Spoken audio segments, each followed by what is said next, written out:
Hola a todos, mi nombre es Nicolás Appelt y estoy acá para acompañarnos en cómo salir de la Matrix a través de las 7 leyes universales y el poder de nuestra mente.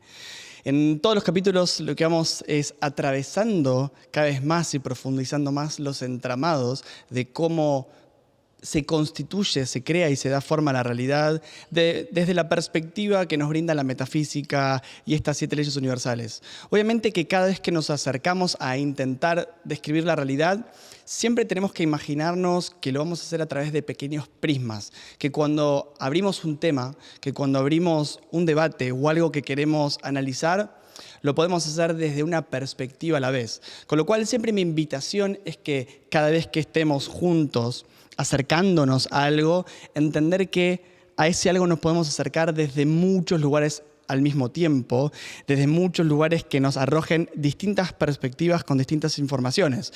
Con lo cual, acercarnos a un tema nunca es reduccionista y esta es la razón por la cual esto sucede, porque creo que un hecho es la interacción y la consecuencia de un montón de aristas que convergen en un solo punto.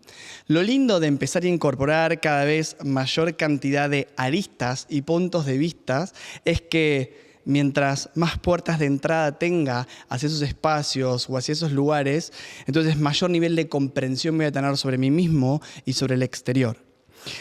Habiéndote contado esto, voy a meterme en unos temas que para mí es de los más profundos y más transversales para nuestra vida, que es el trauma, ¿sí? A veces usamos la palabra trauma de una forma muy ligera o de una forma muy profunda, pero me gustaría que entremos a poder definir esto y qué vincularidad tiene el trauma con las leyes universales, cómo lo puedo encarar, qué significa y demás. Entonces, lo primero que vamos a entender es que obviamente el trauma, como les decía antes, podemos ingresar a ese concepto desde la biología, desde la psicología, desde la metafísica, desde la epigenética, desde lo sociocultural. Se puede ingresar de un montón de lugares. Hoy vamos a hacer un recorte que tiene que ver, por un lado, obviamente, la metafísica, otro lado que tiene que ver con esto de la genealogía y otro lado que va a tener que ver con el mundo emocional y cómo el mundo emocional es parte de la constitución del trauma y cómo esto se termina convirtiendo en patrones en nuestra vida, ¿sí? Entonces, lo primero que es interesante hablar cuando vamos a hablar de trauma es cuál sería un poco la definición de trauma, para que al menos en este episodio estemos de acuerdo en desde cuál va a ser nuestro punto de partida y podemos establecer que un trauma es un daño físico o emocional percibido, ¿sí? Entonces, cuando hay un daño que se hizo en algún momento, en una circunstancia, y que tuvo un efecto negativo sobre nosotros, ¿sí? Como vamos a vincularlo con el principio de mentalismo, que la realidad se crea dentro de la propia mente, vamos a decir que un trauma en realidad es una idea que está alojada dentro de la conciencia, grabada a fuego dentro de la conciencia, que sirve como un punto de partida para salir a vincularnos con la vida y el origen de los patrones que van a determinar nuestros comportamientos. Y vamos a hacer un montón de doble clic en distintos lugares de cómo llegamos a este lugar, ¿sí? Algo que es bien importante entender y diferenciar en esto es que hay un concepto que es importante, que es que el trauma, ¿sí?, así como la percepción en sí de la realidad, puede ser simbólico o real. ¿Y qué significa esto? Nosotros, en nuestro afán de ser extremadamente o hiperracionales o hipercientificistas, lo que vamos a hacer es, vamos a tratar de ir a nuestro pasado y decir, esto pasó, esto no pasó, entonces si no pasó no puede ser un trauma. Y el trauma no necesariamente tiene que estar basado en la realidad, porque aquello que nos traumatiza es aquello que hemos percibido. Lo percibido puede tener un fundamento en lo acontecido de forma real o puede haber sido simplemente una percepción que se vive como real. Ahora va a decir, ¿cómo es esto posible? Si estamos viviendo algo que es fantasioso, ¿cómo puede ser tan determinante para nuestra vida? Acuérdense que en el principio de mentalismo hablamos que la realidad se crea a partir de la mente. Y la mente, si cree en esa realidad, es suficiente para estar vinculado y relacionarse de esa manera con la realidad. Con lo cual, si yo sufrí un trauma porque alguien vino y me clavó un cuchillo, es decir, llamémoslo un trauma real, o sentí que mi mejor amigo, mi hermano me traicionó, me clavó un cuchillo por la espalda, los dos son cuchillazos igual de existentes para el plano de la conciencia. ¿Por qué es importante aclarar esto como punto de entrada? Vieron que muchas veces cuando alguien le dice a los padres, yo me sentí reabandonado, vos no me querías, yo estaba solo en mi casa, y tus padres te miran y te dicen, pero yo estaba ahí para vos, pero yo jugaba con vos. Y hay una percepción completamente distinta a la realidad cuando nosotros entendemos este principio fundamental de lo simbólico y lo real. Podemos validar el trauma del otro, aún así esté desconectado aparentemente del hecho que justifica sentir lo que siento. Porque de nuevo, y perdón que sea muy insistente con esto, tiene que ver con qué percibí en el momento para que eso se catalogue como trauma, aún así pueda no tener un sustento con la realidad. Esto nos permite validar la experiencia del otro, porque si el trauma en sí no está validado, no tengo esta capacidad de reeditarlo o darle una posibilidad de que sea algo distinto. Ahora, una pregunta interesante sería, ¿qué condiciones tienen que darse para que algo se vivencie como trauma? Es decir, cualquier cosa que sea dolorosa necesariamente va a ser un trauma. Entonces, ¿pasó algo que me dolió mucho o me sorprendió y va a ser necesariamente un trauma? No. Desde mi punto de vista y desde distintas fuentes, el evento tiene que ser choqueante. Y para que un evento sea choqueante, tiene que tener ciertas características. La primera característica, podemos decir que cuando eso sucede, yo lo estoy experimentando en soledad. ¿Y qué significa? No importa que esté rodeado de gente, no importa que esté en mi familia, no importa que esté en un estadio, hay una abstracción y ese evento lo estoy viendo como estoy solo, estoy aislado, esto se está viviendo en soledad dentro mío, como primera causa. Segunda causa es que obviamente, para que sea un shock, tiene que ser inesperado. Esto no estaba en mis planes. De repente se atravesó un auto y me chocó. De repente esa persona falleció dentro mío. De repente me atacaron. Lo inesperado es la incapacidad de haberme preparado para ese evento. Lo vivo en soledad, lo vivo de forma inesperada.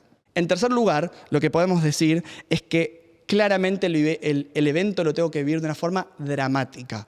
Quiere decir que aquello que estoy viviendo en soledad, de forma inesperada, tiene que ser un drama. Es decir, que es dramático lo que para mí está aconteciendo. Tiene una situación de angustia, tiene una sensación de impotencia, tiene una sensación de parálisis. Es decir, que lo que está aconteciendo es algo que se vive con mucho drama interno. Obviamente se tiene que dar dos elementos más que son claves. Esto tiene que ver con que cuando estoy viviendo ese evento dramático, inesperado y de forma aislada, tengo que sentir que no tiene solución. Cuando siento que no tiene solución, estoy atrapado en un dilema. Porque si frente a un evento difícil o doloroso, yo veo la puerta de salida, entonces no es traumático. Si yo veo que hay un pequeño fuego acá, pero automáticamente a 1 metro mío veo que está la salida, no necesariamente es un trauma. Lo puedo vivir choqueantemente, inesperadamente, puede cumplir las anteriores, pero muy rápidamente hay una solución. Y hay un quinto elemento que tiene que estar presente, que tiene que ver con la incapacidad de expresar. ¿Y qué significa eso? Está aconteciendo el evento, lo vivo en soledad, lo vivo de forma inesperada, lo vivo de forma dramática, no hay solución posible para lo que está pasando, al menos ese es lo que cree la mente, y aparte no lo puedo expresar. ¿Por qué? Porque tengo que reprimir eso que está aconteciendo, no tengo permiso para expresarlo, no tengo las herramientas o no tengo la gestión para poder hacerlo. Entonces toda esa experiencia queda condensada dentro del ser. Entonces vamos a llamar a el trauma aquella vivencia que cumple con estas 5 características. Y vamos a reforzar un poquito el concepto anterior para que quede bien arraigado y asentado entre nosotros cuando hablamos de simbólico y real, para que se entienda cómo el mundo es perceptivo. Imagínate que tenés 2 hermanos gemelos y esos 2 hermanos gemelos están en la misma casa, misma temperatura, mismo lugar, mismo estadio de crecimiento, mismo alimento, mismos padres. Aparentemente todo debería ser exactamente igual, misma genética. Y sin embargo, los 2 van a terapia de grandes y los 2 cuentan 2 historias completamente distintas acerca de cómo es su vida, de cómo fue su proceso. De nuevo, ¿cómo es que puede pasar esto? Es que cada uno, desde su constitución, puede percibir algo completamente distinto de la realidad y cada uno en esa realidad que estuvo atravesando va a conectarse con dos realidades distintas. ¿Por qué es tan fundante esto dentro del ser?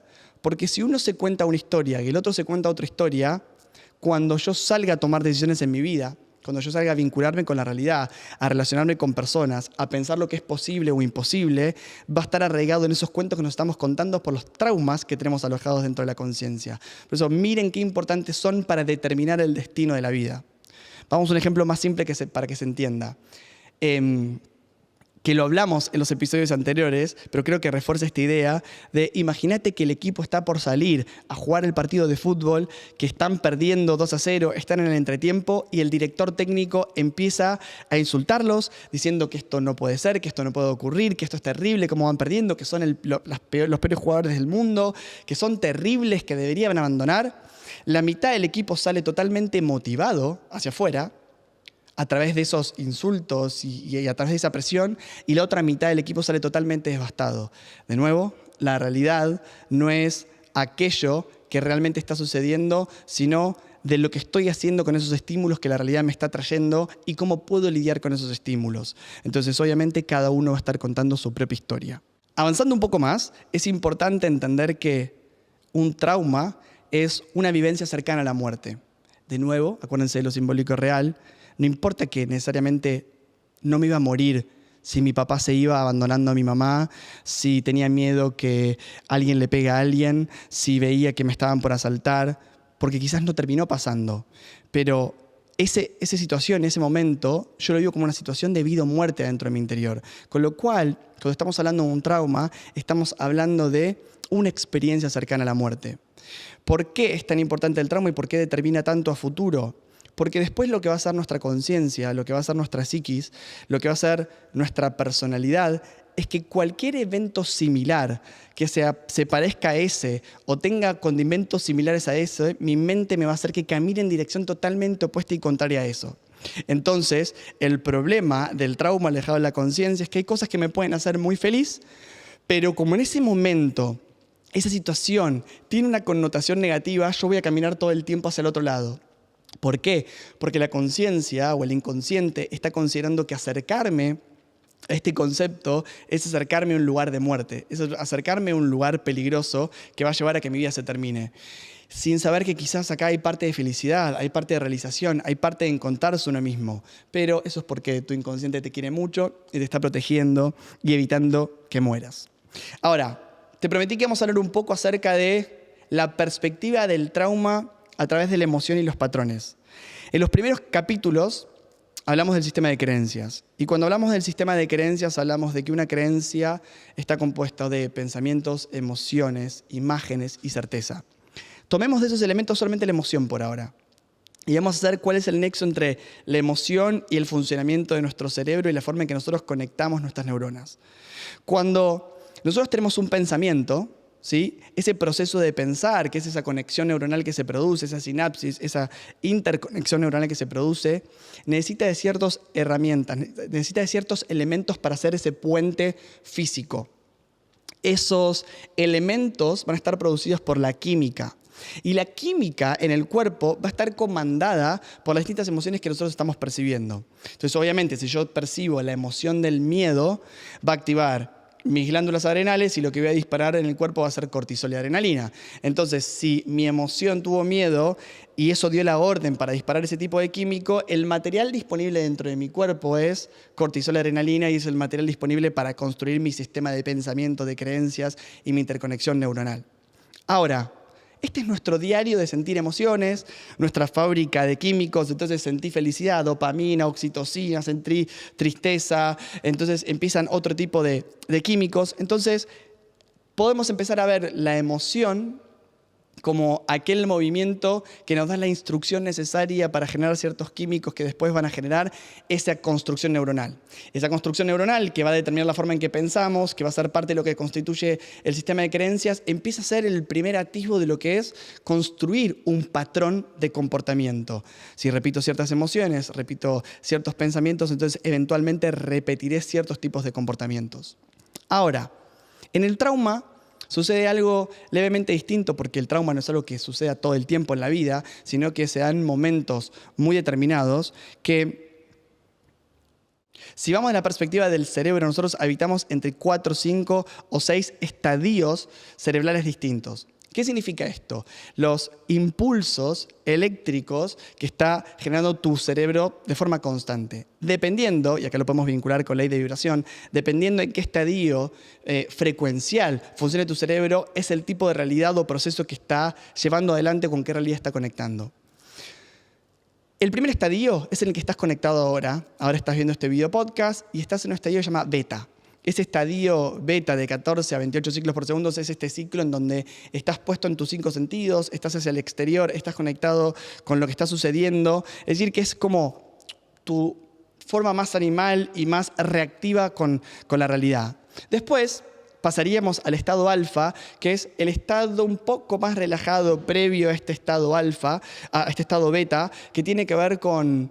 ¿Vieron cuando se están despertando por la mañana, que escuchan el despertador y lo incluyen dentro de sus sueños? Bueno, para que se den una idea, ese es el estado alfa. Estoy entre un estado medio liminal, un estado medio intermedio entre el mundo exterior y el mundo interior. Algunos en el medio van a colocar ese estado SMR, que es este estado intermedio y fronterizo entre el estado beta y alfa, ¿no? Donde uno tiene mucha conciencia de eso que está pasando, ¿sí? Y después de este estado, que es el beta y el alfa, lo que va a emerger es este estado teta, que es el estado en donde nosotros empezamos a soñar, empezamos a organizar los procesos del inconsciente y vamos a llegar a este estado delta, que es acercarnos al sueño profundo hasta llegar al sueño profundo.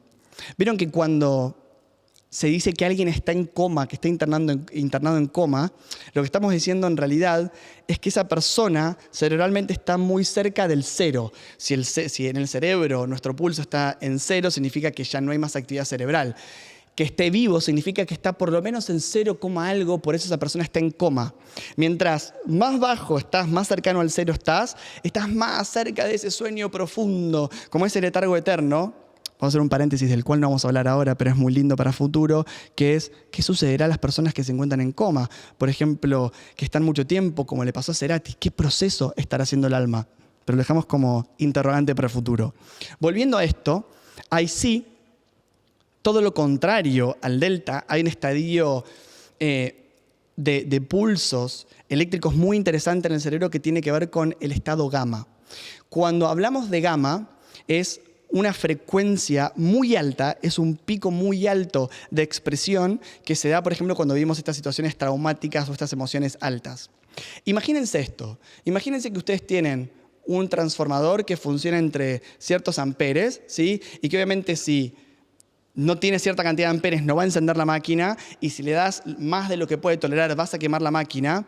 Imagínense cómo esa experiencia gamma a través de un evento traumático, como eso que de repente quema, ese chispazo que de repente quema el tablero de comando.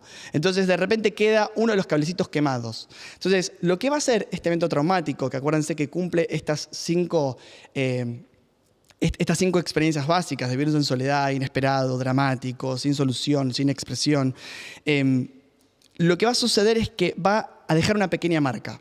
Es decir, que el trauma vivido en todas esas condiciones, lo que va a hacer en forma interna es como dejar un pequeño fueguito en donde va a marcar nuestra conciencia. Cuando nosotros vamos marcando con distintos traumas, la conciencia, esta es la forma que a mí me gusta pensarlo, la forma que a mí me gusta ver cómo funciona la psiquis, es que si yo tenía una noche, cada quemadura, cada cortocircuito que se hizo en ese lugar, lo que va haciendo es dejando esas pequeñas huellitas. ¿Qué sucedería si empiezo a conectar esas huellitas entre sí? Probablemente lo que encuentres un patrón. Es decir, que entre aquellos eventos que refuerzan positivamente el amor, los vínculos, el afecto, la realización, la felicidad, que generan un patrón entre sí, y aquellos traumas que generan también otro tipo de patrón, cuando nosotros unimos estas cosas que nos marcan a fuego, que son los picos emocionales de la vida, vamos a decir que nosotros vamos a tener un patrón de comportamiento en relación a estos eventos que quedan grabados en nuestra conciencia. Por eso, después, con el tiempo, ¿qué nos va a pasar? Vamos a ser adultos y nos vamos a decir, ¿Por qué todo el tiempo estoy repitiendo la misma situación? ¿Por qué todo el tiempo me vinculo con el mismo tipo de personas? ¿Por qué siempre me toca el mismo jefe en el trabajo? ¿Por qué siempre me mantengo alejado del dinero? Porque obviamente dentro de nosotros hay patrones que estamos repitiendo todo el tiempo. Y acercarnos a la solución, acercarnos a ese lugar que no está apareciendo en mi vida, para la conciencia probablemente es acercarnos a algo que en su momento nos lastimó y está siendo protegido por nuestra conciencia. Si eso está determinado o tiene asignado un símbolo como dañino, acuérdense que voy a caminar en otra dirección. ¿Sí? Entonces, cuando nosotros empezamos a entender que tenemos ciertos patrones de comportamiento, es el primer tip, es la primera herramienta que entendemos para comprender que detrás de un comportamiento repetitivo, probablemente lo que esté escondido es que detrás hay algo grabado a fuego dentro de nuestra conciencia que nos mantiene atrapados en un loop. Mientras nosotros no tengamos la capacidad de reeditar el evento, vamos a quedar todo el tiempo atrapados en una misma realidad. Con lo cual, hay infinita cantidad de propuestas acerca de qué hacer con el trauma. Hay infinita cantidad de puntos de vista y formas. Yo considero que una de las que a mí me gusta por lo menos más abordar es de tener la capacidad de reeditar con qué emoción se vivió ese evento. Es decir, que no es necesario quizás borrar el evento de la conciencia, pero quizás una reedición o una reinterpretación de ¿y qué otras cosas sí sucedían? Pero a través del plano de la emoción. ¿Por qué a través del plano de la emoción? Porque si en ese momento probablemente lo que generó un trauma es una emoción muy baja, asociada al miedo, asociada a la muerte, a la desprotección, al abandono, a la soledad, entonces yo soy capaz de ingresar a esa secuencia con una emoción más alta, como puede ser el entendimiento, la comprensión, la empatía, la plenitud, la felicidad, yo puedo introducir esas emociones a ese evento y de repente ese evento deja de ser traumático porque lo que hace traumático al evento es la emoción que lo está programando para que la interpretación de cómo lo vivo es que sea negativo. Ahora, si nos permitimos ir un poquito más hacia lo genealógico, la pregunta es, ¿puede ser que también yo herede traumas?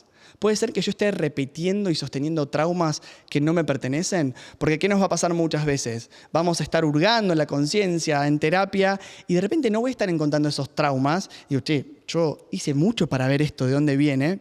Obviamente por correspondencia lo vas a encontrar siempre en tu sistema familiar, pero déjame contarte un experimento muy interesante que se hizo en Estados Unidos. Empezaron a tomar un grupo de ratas en el laboratorio y ese grupo de ratas se lo empezó a exponer a la fragancia del aroma de la flor del cerezo. Y cada vez que esa rata se acercaba a la fragancia del aroma del cerezo, le daban un leve shock eléctrico. Entonces empezaron a hacer eso de una gran cantidad de tiempo, hicieron que esas ratas tengan una camada de hijos e hicieron el experimento de acercarles a los hijos el aroma a la flor del cerezo y automáticamente cuando aparecía el aroma del cerezo se iban corriendo al otro lado sin nunca haber experimentado el tener un shock eléctrico. Entonces, cuando nosotros muchas veces parece que este es el mundo de la fantasía, el mundo del hipismo, el mundo de cómo va a pasar que yo, porque mi abuela le pasó algo, entonces yo estoy sufriendo. Es como, piénsenlo de esta forma. Esto tiene que ver con la evolución, esto tiene que ver con la protección a la vida. Si hubo algo que a mis abuelos, que a mis papás en su momento los puso en riesgo, la inteligencia de la vida, la inteligencia de la supervivencia, hace que ese sea un gran dato a pasarle a las generaciones que vienen detrás mío. Entonces ahí también vamos a empezar a ver esto que parece tan loco, tan descabellado como casos que he visto en lo cotidiano, como si la abuela perdía el tercer hijo, cada vez que una mujer quería tener el tercer hijo en la familia no se quedaba embarazada. Y no tiene que ver con su capacidad de fertilidad o infertilidad. Es que adentro hay un mensaje que dice, mirá que el tercer hijo puede morir. Y si la memoria es que el tercer hijo falleció, entonces no nos arriesguemos a tener un tercer hijo. No nos arriesguemos a acercarnos a la flor de cerezo. Si mi abuelo, por fundir su fábrica, estuvo mal y se deprimió y entró una adicción, crear un proyecto propio significa que lo vas a poder perder, entonces no te arriesgues si no crees un proyecto propio. Incluso hay un estudio muy interesante para los que son muy jóvenes o no son de Argentina. En el 2001 Argentina vivió una crisis bien importante que empezó a partir del 2000 o del 99. Y la Fundación Favaloro, que es una de las entidades más reconocidas que sigue estudios del corazón y es especialista en esto, en unidades coronarias, el dato que trajo es que en el 2001 hubo aproximadamente entre 10.000 y 20.000 casos más de infartos a partir de la crisis económica que hubo en el país. Entonces, ahí podemos vincular directamente, ¿sí?, traídos desde un dato y una estadística totalmente alópata, ¿sí?, por parte de los datos públicos, por así decirlo, que cuando hay emociones fuertes, automáticamente hay una convertibilidad de nuestro estado anímico y no hay una convertibilidad directa en nuestra salud. Con lo cual, siempre vamos a tener como presente que la emoción es de los elementos más importantes a tener en cuenta. Ahora, con esto te digo, ¿hay que tenerle miedo a las emociones? Entonces, si sentís tristeza, ¿te vas a enfermar? Si sentís enojo, ¿entonces te vas a dañar? No. Acuérdense que eso es cuando yo no tengo la posibilidad de expresarlo.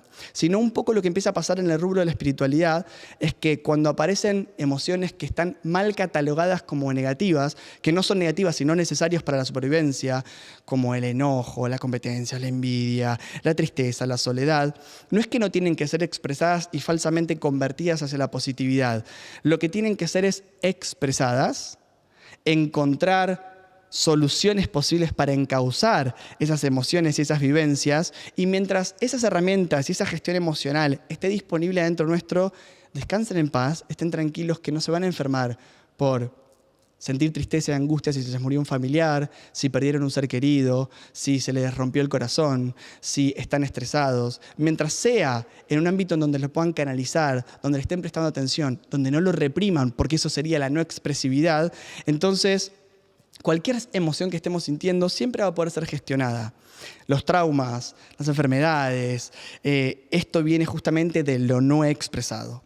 Acordate de nuevo que esto que no estás pudiendo hacer hoy es porque tu conciencia te quiere demasiado, no es que estás queriendo arruinarte la vida, no es que no quiere que vos trasciendas o hagas algo más lindo, sino que falsamente cree que así te está cuidando, y obviamente el único camino posible para salir de estos patrones es animarte a hacer cosas nuevas, animarte a hacer cosas distintas que te hagan nuevos comportamientos. Si tuviésemos que resumir, por ende, esto en las primeras 3 leyes por lo menos, en la ley de mentalismo nosotros vamos a tener la idea del trauma, es decir, que me conté un cuento, una historia o percibí una realidad y en vez de esa realidad que percibo en mi mente es como voy a ver la realidad. Si por correspondencia dije que cierto condimento, persona, situación de la realidad es malo, por correspondencia cuando eso aparezca en el exterior, entonces cada vez que eso aparezca en el exterior va a ser la experiencia que estoy teniendo. Entonces, si dije que mi papá era malo por lo que viví, cada vez que mi papá aparezca en escena, entonces la voy a pasar mal, porque tengo esa vincularidad entre lo que me digo y lo que está apareciendo en escena. Y por último, si queremos sumar la ley de vibración, si yo tengo continuamente una emoción asociada a ese objeto exterior, entonces cada vez que aparece ese mal en el exterior, proyectado en mi papá, y digo que es malo y me lleva a una emoción negativa, vibracionalmente quedo atrapado en el loop continuo de repetir eventualmente esa emoción que es negativa, de enojo, de rabia, de frustración. Y si mantengo de forma repetitiva una emoción, la emoción repetida en el tiempo genera estado de ánimo. Y el estado de ánimo es la perpetuidad de estar en una forma de vivir la vida. Entonces, si tomamos estas primeras 3 leyes de mentalismo, correspondencia y vibración, vamos a ver que son las que están dando forma a nuestra vida. Mi invitación es a que dudes de aquello que te contás. Mi invitación es a que dudes de la historia que te decís que pasó y digas, ¿y si también pudo haber sido otra cosa? ¿Y si también pudo haber pasado otra cosa? ¿Y si también me permito darle otro significado y simbolismo que me habilite hacia nuevas realidades? Y ahí vamos a estar haciendo un uso de algo muy lindo que es el uso del libre albedrío. Así que el uso del poder es elegir qué historia querés contarte, no solamente hacia tu interior, sino también hacia el exterior. Nos vemos la semana próxima.